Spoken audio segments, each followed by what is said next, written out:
Despois de desaparecido o Ateneo Escolar Galego, transcurren varios anos sin que existira en Santiago ningún outro Ateneo hasta 1888, en que se crea o Ateneo Compostelano. Despois de desaparecido o Ateneo Escolar Galego, bueno, xa comentei, o Ateneo Compostelán foi unha institución cultural tamén de tipo escolar creada o 12 de xaneiro de 1888 despois de unha reunión celebrada en Fonseca na que se aprobou o reglamento polo que debía de regirse a nova sociedade e nomeouse presidente interino o ciruxán compostelán Francisco Piñeiro Pérez.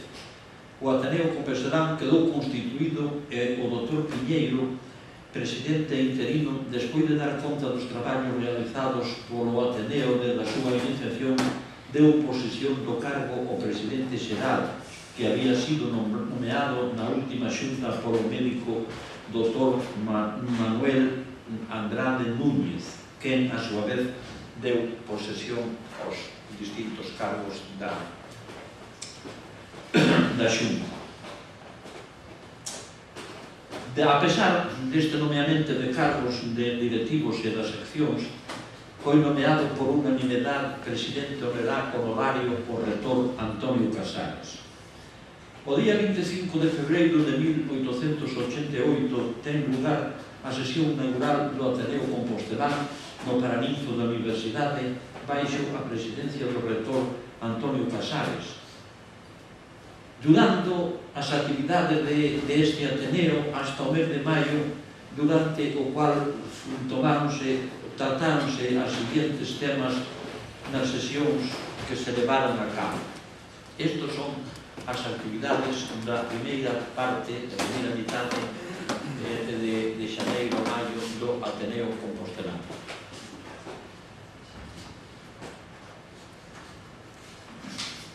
Durante esta primeira etapa de 1888 tuvo en realidade pouca actividade o Ateneo Compostelán, pero non tardaron en xurxir problemas no seu seo, celebrándose unha sesión de clausura o 17 de maio de 1888, clausura de curso, o que supuxo a práctica disolución do Ateneo. Sin embargo, a iniciarse o novo curso, no mes de outubro, celebrou unha sesión extraordinaria no Salón Artesonado de Fonseca para a elección dunha nova xunta directiva e de seccións. Eleccións que tuveron que ser anuladas en razón de non andarse conforme, non se trababan conforme, sobre todo os estudiantes de Dereito que dixeron que non eran reglamentarios. Finalmente, a nova xunta quedou constituída e foi a seguinte.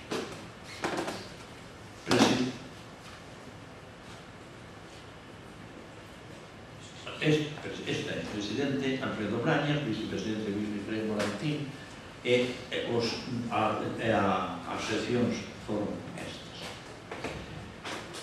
O 29 de novembro o Ateneo Compostelán celebrou unha sesión que foi preliminar, na que o seu presidente Brañas expuxo algunhas consideracións acerca de o obxecto e o fin dos Ateneos e o que debía de facerse para que de Santiago fora un Ateneo renombrado. O sentimento xeneralizado era de que esperar que baixo a dirección de Brañas o Ateneo tivese unha vida moito máis activa e duradeira que dos Ateneos anteriores. As actividades deste Ateneo na primeira parte do ano 88 son as que están aquí reflexadas nesta diapositiva e as da segunda mitade do de outubro a diciembre son equitantes. O Ateneo Compostelán inicia as actividades do ano 1888 con unha brillante conferencia do catedrático de farmacia Ramón Angeretti Casanova que disertou acerca dos progresos da agricultura e ao finalizar a súa locución animou os estudiantes a que, imitando as abellas, se asociaran todos para constituir o dulcísimo panal da ciencia. Sin embargo, non tardaron en presentarse novos problemas en este mismo mes de xaneiro no Ateneo Compostelano, presentando a súa dimisión ao secretario Manuel Vázquez Castro, que non foi aceptada por Brañas. O Ateneo continúa con as súas actividades e celebra no mes de febreiro unha sesión extraordinaria presidida por Brañas en que recibe e condecora a Túnez. No mes de maio empezan a surgir novos problemas no Ateneo Compostelano, que deron lugar a que se convocara unha xunta xeral extraordinaria na que se presentaron a dimisión dos seus respectivos cargos o presidente Alfredo Brañas e o secretario Manuel Vázquez Castro, por causas que se dicían que eran moi graves. Han sido, durante esta etapa de 1889, desde o mes de maio, as actividades do Ateneo foron as seguintes. Eu creo que xa serían actividades da primeira parte do 89 e actividades da segunda parte do 89.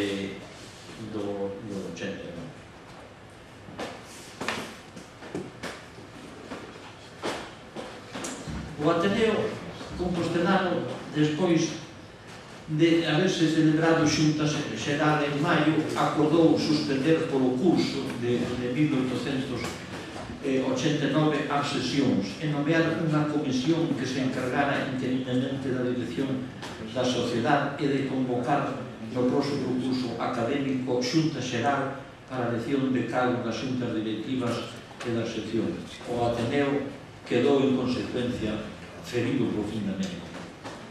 Sin embargo, hacia finales do mes de setembro, coincidindo co inicio do novo curso, se dicía que o Ateneo tiña numerosos socios e que en breve reanudaría as súas seccións.